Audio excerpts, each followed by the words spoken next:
Hola, mi nombre es Juanita Ramírez. Actualmente soy estudiante de segundo semestre de Ingeniería Civil. En ese momento estoy viviendo aquí en Bogotá, pero mi historia no siempre fue así. Para eso quiero hablarles un poco de cómo mi familia ha llegado acá. Para eso quiero contarles la historia de mi abuelita.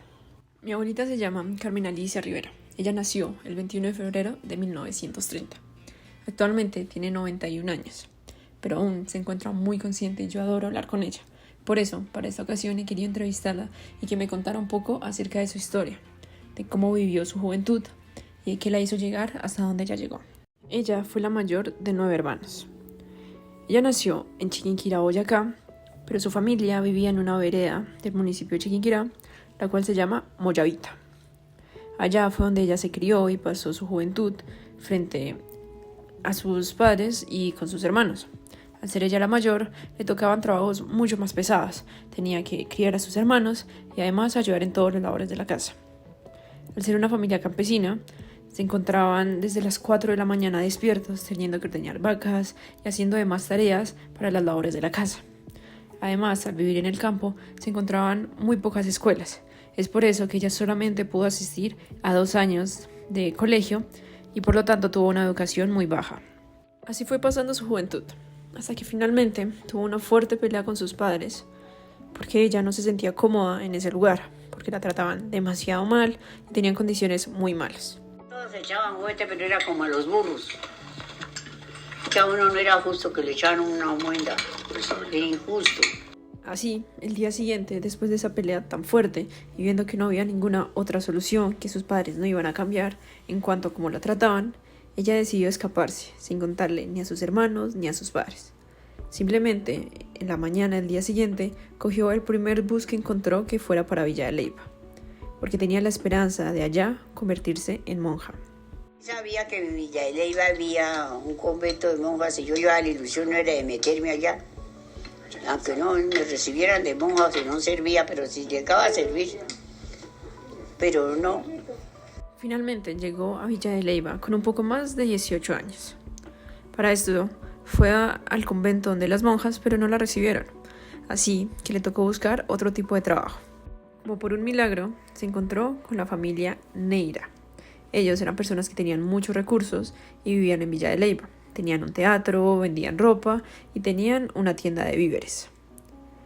Ella llegó y justo ese día la empleada que tenían la tenían que operar, entonces quedaba una vacante. Ella habló con ellos y ellos, al conocer su historia, quisieron contratarla y para esto la pusieron a coser la ropa y vivir con ellos. En todo caso yo llegué como anillo al dedo, que yo me dieron trabajito allá trabajando en la máquina y yo sabía echar costura y como era solamente echar costuras. Y así vivió ella con la familia Neira durante 3 años. Allá se encontraba mucho mejor, las condiciones de vida eran mejor, la trataban mejor y de por sí ella se encontraba mucho más feliz allá. Pero luego de esos 3 años llegó una noticia devastadora para ella. Su padre había muerto. Tras saber esa noticia, ella volvió a Moyavita a hablar con su familia, encontrarse a sus hermanos y a su madre.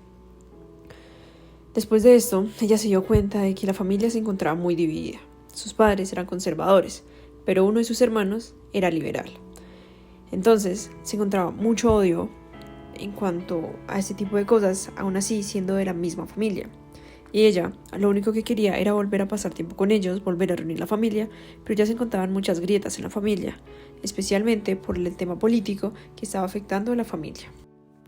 Ella se fue a trabajar a Chiquinquirá, que era mucho más cerca de donde vivía su familia. Pero Chiquinquirá también se encontraba en una división gigante por la política. Habían calles en las que no se podían pasar si tú no pertenecías al mismo grupo político que los demás. Es decir, que la mitad de Chiquinquirá pertenecía a conservadores y la otra mitad a liberales, y que habían calles donde solo se podían encontrar liberales y otras donde solo se encontraban conservadores. Además de que decían que era muy común de que en las veredas quemaran la casa simplemente por tener diferentes orientaciones políticas a las de tus vecinos. Entonces se podía notar muchísima violencia en estos lugares. Así es como se relaciona el contexto histórico de Colombia frente a la historia de mi abuelita. Ella tuvo que vivir estos duros momentos que se generaron por las diferencias políticas entre conservadores y liberales. Lo pudo vivir tanto en su familia como en la ciudad donde ella trabajaba y donde ella vivía. Además, al ella ser de una familia campesina, también en muchas ocasiones la trataban muy mal y no le daban todo el valor que ella merecía. La educación que ella recibió también fue muy baja, porque para los campesinos y para donde ella vivía no se encontraban escuelas que verdaderamente formaran una persona que pudiera desarrollar sus capacidades. Al igual, el tema de la migración es algo que se podía ver mucho en esas épocas, principalmente por el trato que les daban a las personas en sus familias y por las condiciones en las que ellos vivían. Entonces era algo que se podía ver mucho en esta etapa de Colombia. Sin duda, todavía queda mucha más historia de todo lo que tuvo que haber pasado mi abuelita y cómo terminamos acá. Pero por ahora, eso era lo que les quería contar, un poco de la etapa en la que ella vivió y la relación que tuvo esto con el contexto histórico de Colombia. Así que por ahora dejaremos la historia hasta aquí. Muchas gracias.